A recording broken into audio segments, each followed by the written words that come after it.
नमस्कार, स्वागत है आपका दिल्ली एनसीआर दिन भर में आपके साथ मैं हूं मुकेश गुप्ता। आइए बुलेटिन की शुरुआत करते हैं। सबसे पहले एक नजर डाल लेते हैं अभी तक की हेडलाइंस पर।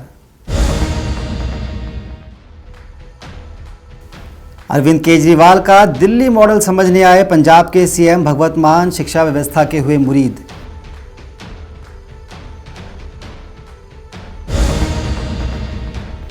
दक्षिणी दिल्ली के सत्य निकेतन इलाके डराने लगा है कोरोना। दिल्ली में हर रोज मिल रहे हैं 1000 से 3 मंजिला बिल्डिंग अचानक भरभरा कर गिर गई। ये काफी पुरानी बिल्डिंग थी।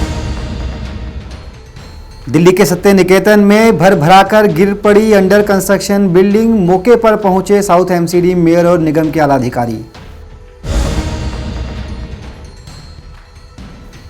दिल्ली में पति ने पहली पत्नी और दोस्त के साथ मिलकर की थी पत्नी की हत्या। पुलिस ने तीनों आरोपियों को पकड़ा।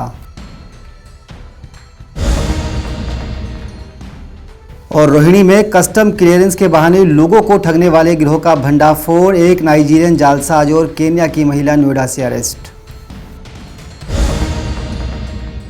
अब खबरें विस्तार से।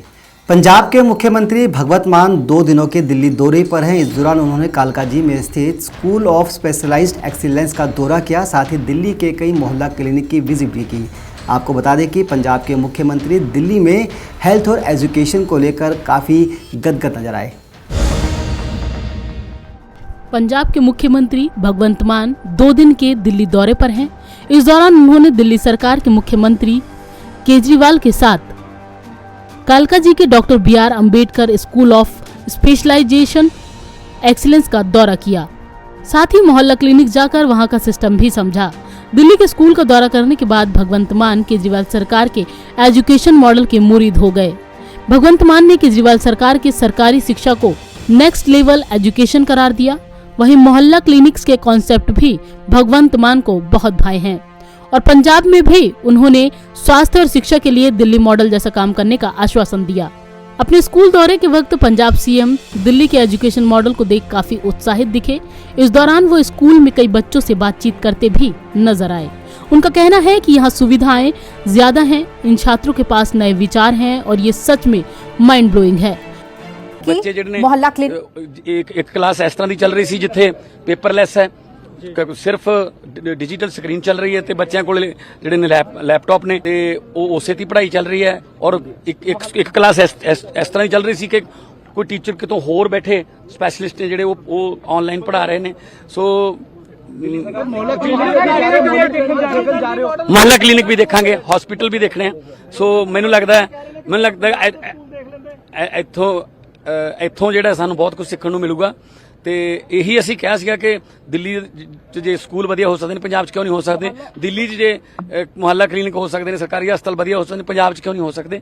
ਸੋ ਅਸੀਂ ਲਾਗੂ ਕਰਾਂਗੇ। ਮੁਹੱਲਾ ਕਲੀਨਿਕ ਵੀ ਅਸੀਂ ਦੇਖਣ ਜਾ ਰਹੇ ਹੋ, ਐਜੂਕੇਸ਼ਨ ਦੇ ਨਾਲ ਹੈਲਥ ਮॉडल भी देखा जाएगा। जी बिल्कुल बिल्कुल, हेल्थ ਤੇ एजुकेशन मिनिस्टर भी आए हैं, ऑफिसर्स भी आए। भगवंत मान के स्कूल दौरे के दौरान दिल्ली के सीएम अरविंद केजरीवाल के साथ डिप्टी सीएम और शिक्षा मंत्री मनीष सिसोदिया भी मौजूद थे, जिन्होंने विस्तार से भगवंत मान को दिल्ली के सरकारी स्कूलों में हुए विकास के बारे में बताया। वहीं मुख्यमंत्री भगवंत मान के साथ पंजाब से आए डेलीगेशन को दिल्ली के एजुकेशन डायरेक्टर हिमांशु गुप्ता ने ब्रीफ किया। दरअसल पंजाब सीएम भगवंत मान के इस दौरे का लक्ष्य है कि वे यहाँ की व्यवस्था को समझें और इसी के आधार पर पंजाब में भी स्कूलों की स्थिति को बेहतर करें। यही वजह है कि अपने 2 दिन के दिल्ली दौरे में भगवंत मान स्कूल, कॉलेज, मोहल्ला क्लिनिक्स और अस्पतालों का दौरा कर रहे हैं। नवोदय टाइम्स के लिए संगीता सिंह की रिपोर्ट, दिल्ली। राजधानी दिल्ली में कोरोना के मामले बढ़ते ही अब टीकाकरण में भी तेजी आ गई है। आपको बता दें कि पिछले कई दिनों से दिल्ली के अंदर कोविड के 1000 से ज़्यादा केसेस डेली रिपोर्ट किए जा रहे हैं। देखिए खास रिपोर्ट। दक्षिणी दिल्ली के सत्य निकेतन इलाके में उस वक्त हड़कंप मच गया जब यहाँ ये 3 मंजिला बिल्डिंग अचानक भरभरा कर गिर गई। ये काफी पुरानी बिल्डिंग थी जिसमें मरम्मत का काम चल रहा था। इस हादसे में 7 मजदूर मलबे में दब गए हैं। हादसे की सूचना पाकर और एनडीआरएफ ने राहत और बचाव अभियान शुरू कर दिया है।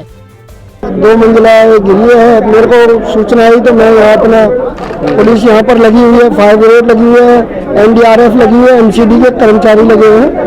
कुछ शायद 3-4 लोग उसमें दबे हो सकते हैं, पर अभी उनकी आवाज़ भी आ रही है। अभी उनको बचाना ही यहाँ पर सब। नया कंस्ट्रक्शन हो रहा था क्या? नया नहीं है, पुराना है सारा। रेनोवेशन कुछ अंदर हो रही थी, तो वो मजदूर हैं शायद जो काम कर रहे हैं। कितनी बजे की कॉल थी और आप कितने बजे? कॉल तो मुझे नहीं पता, पर मेरे को जैसे ही कॉल आई यहाँ से तो मैं जब ही आ गया 5 मिनट में। अच्छा, क्या कहेंगे किस तरीके से? अभी तो भगवान सबको सुरक्षित निकल जाए, यही उद्देश्य है। सारे डिपार्टमेंट लगे हुए हैं और भगवान ने चाह सब सुरक्षित निकल जाए। अचानक गिरी बिल्डिंग के बाद इलाके में अफरा तफरी मच गई। घटना की सूचना पाकर दिल्ली फायर ब्रिगेड ने तत्काल 6 दमकल गाड़ियों को मौके पर भेज दिया। मौके पर एनडीआरएफ की टीम को भी भेजा गया।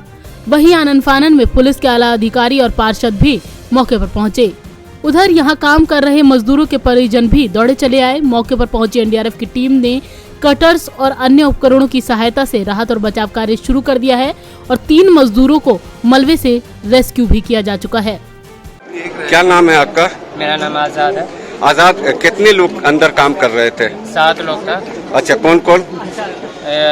नसीम, गुलफराज और असलम, बिलाल और अरमान और नाम ध्यान नहीं उतना हमको। अच्छा, हाँ, तो जो है आप ये बताइए, आप भी अंदर में काम कर रहे थे? नहीं, हम यहाँ नहीं थे, हम दूसरी जगह थे। हमारा भाई ने कॉल किया था। अच्छा, जो अंदर फंसा हुआ वो मुझने कॉल अच्छा, किया था। जो अंदर में दबा हुआ था उसने आपको कॉल किया? हाँ जी। अच्छा, ये बताइए अभी कौन कौन निकले हैं?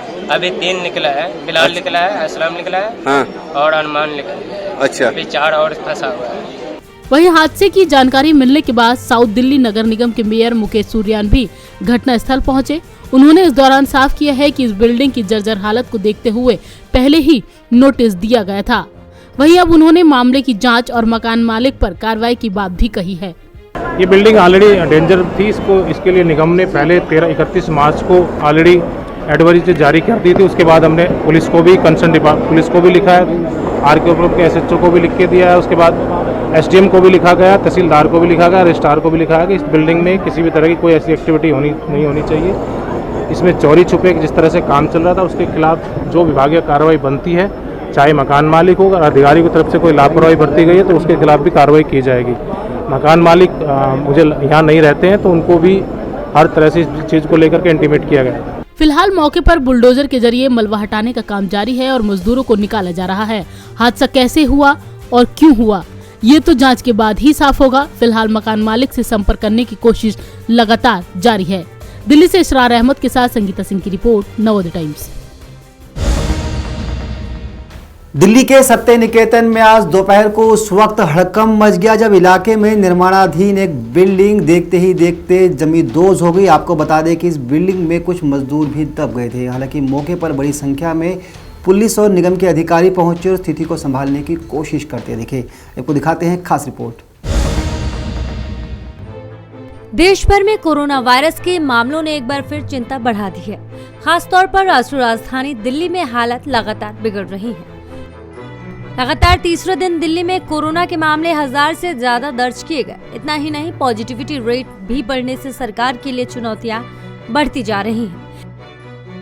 एक बार फिर कोविड-19 की चौथी लहर की आहट सुनाई दे रही है। देश के कई राज्यों में कोरोना के नए मामलों में इजाफा देखने को मिल रहा है। देश में कोरोना संक्रमण का ग्राफ फिर से बढ़ने लगा है। बीते 24 घंटे में 2500 से अधिक संक्रमण के मामले सामने आए हैं। केंद्रीय स्वास्थ्य मंत्रालय के मुताबिक बीते 24 घंटे में कोरोना से कुल 2541 लोग संक्रमित पाए गए। वहीं कुल 30 लोगों की मौत हो गई। फिलहाल भारत में संक्रमण का दर 0.84% है। वहीं कोरोना के एक्टिव मामलों की संख्या बढ़कर 16,522 पर पहुंच चुकी है। बता दें कि देश में पहली बार दिल्ली में कोरोना की एहतियाती खुराक निःशुल्क होने के बाद टीकाकरण में तेजी देखने को मिली है। बीते 2 दिन में एहतियाती खुराक का टीकाकरण 2.5 गुना तक बढ़ा है। 10 अप्रैल से देश में एहतियाती खुराक दी जा रही है। 11 दिन बाद जब दिल्ली सरकार ने 18 से 59 साल की आयु के लिए इसे निःशुल्क किया तो 21 से 24 अप्रैल के बीच तकरीबन 60,000 लोगों ने तीसरी खुराक लेकर अपना बचाव किया है। ब्यूरो रिपोर्ट, नवोदय टाइम्स, नई दिल्ली। दिल्ली पुलिस ने 18 अप्रैल को दिल्ली के एनआईए इलाके में मिली महिला की हत्या की गुत्थी को सुलझा लिया है। पुलिस ने इस मामले में महिला के पति, पूर्व पत्नी और एक दोस्त को गिरफ्तार किया है। आपको दिखाते हैं कि इस हत्याकांड की क्या वजह थी। दिल्ली के एनआईए थाना इलाके में 18 अप्रैल को B4 पंजाबी कॉलोनी में झाड़ियों में खून से लथपथ इस महिला की लाश मिली थी। अब पुलिस ने महिला की पहचान करने के साथ ही हत्या की गुत्थी को भी सुलझा लिया है। पुलिस ने इस मामले में 2 पुरुषों और एक महिला को गिरफ्तार किया है। मृतका की पहचान ममता के रूप में हुई है, जिसकी हत्या का आरोप उसी के पति ऋषि पर लगा है। आरोप है कि ऋषि ने अपनी पहली पत्नी बेबी और दोस्त करण के साथ मिलकर अपनी दूसरी पत्नी ममता को मौत के घाट उतारा है और लाश को झाड़ियों में ठिकाने लगा दिया। इस मामले की जांच के लिए 2 टीमों का गठन किया गया था, जिसमें 18 अप्रैल को पुलिस को यह सूचना प्राप्त हुई कि एनआईए थाना क्षेत्र के अंदर पंजाबी कॉलोनी पॉकेट 11 के पास गवर्नमेंट स्कूल के नजदीक झाड़ियों में एक महिला का शव मौजूद है। पुलिस ने तुरंत ही शिनाख्त करने की कार्रवाई शुरू करी और शिनाख्त के पश्चात मालूम हुआ कि यह शव ममता नाम की लेडी का है, जो कि ऋषि की वाइफ है। ऋषि ने 2 शादियां कर रखी थी, ममता और बेबी। आगे की जांच और इन्वेस्टिगेशन में बात निकल के आई कि इस हत्याकांड की पूरी साजिश बेबी ने रची थी। बेबी ने ही प्रेरित किया था अपने पति को कि वो ममता का गला घोट के उसकी हत्या कर दे। वजह थी ममता का बार-बार इनकी फैमिली के अंदर हस्तक्षेप करना और झगड़ा करना। तीसरा व्यक्ति इसमें और इन्वॉल्व था, इसका नाम करण है, और करण ने इस जांच के बाद ये मालूम चल रहा है कि इस हत्याकांड से पहले उसने सेक्सुअल असॉल्ट भी किया था ममता के ऊपर। बहरहाल आगे की जांच इन्वेस्टिगेशन चालू है और इन तीनों को ही अरेस्ट कर लिया गया है। एसआई मनीष त्यागी और बीट स्टाफ शामिल थे, तो दूसरी टीम में हॉकाई स्टाफ शामिल थे। इस मामले में आरोपी पति के साथ काम करने वाले एक शख्स की मदद से पुलिस ने इस मामले को सुलझाया है और तीनों को अरेस्ट कर लिया है। वहीं गिरफ्तारी के बाद तीनों आरोपियों ने पुलिस के सामने अपना जुर्म कबूल किया। फिलहाल पुलिस मामला दर्ज कर आरोपियों के खिलाफ आगे की कार्रवाई में जुटी है। दिल्ली से अनिल कुमार के साथ संगीता सिंह की report, Navodaya times. Custom clearance के बहाने लोगों को चूना लगाने वाले एक नाइजीरियन शख्स और उसकी महिला मित्र को नोएडा से दिल्ली पुलिस ने गिरफ्तार किया है। पुलिस का कहना है कि इन लोगों की गिरफ्तारी के बाद कई मामले सुलझ गए हैं। देखिए खास रिपोर्ट। दिल्ली के रोहिणी जिला पुलिस ने कस्टम क्लियरेंस के बहाने लोगों को ठगने वाले गिरोह का भंडाफोड़ किया है। पुलिस ने इस मामले में एक नाइजीरियाई जालसाज और केन्या निवासी महिला डेजी को नोएडा से गिरफ्तार किया। रोहिणी जिले के डीसीपी प्रणव तायल के मुताबिक लोगों को ठगी का शिकार बनाने वाले गिरोह में एक विदेशी महिला और एक नाइजीरियन युवक शामिल है। उसके पास से 3 wifi dongle, 1 laptop, 11 mobile phone, 12 SIM card, 3 ATM card और 1 पासपोर्ट बरामद किया गया है। आरोपी वैवाहिक साइटों पर शिकार की तलाश करते हैं और रिलेशन आगे बढ़ने पर गिफ्ट भेजने का झांसा देते हैं।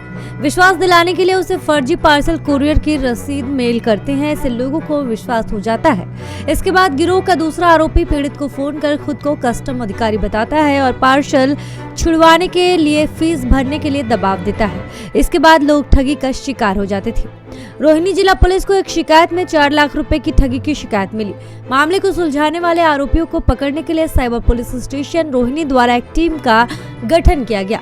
पूछताछ में सामने आया कि 2016 में आरोपी स्टडी वीजा पर भारत आए थे और उसके बाद इस तरह की वारदातों को अंजाम देने लगे। दिल्ली से नवोदय टाइम्स के लिए अनिल कुमार की रिपोर्ट।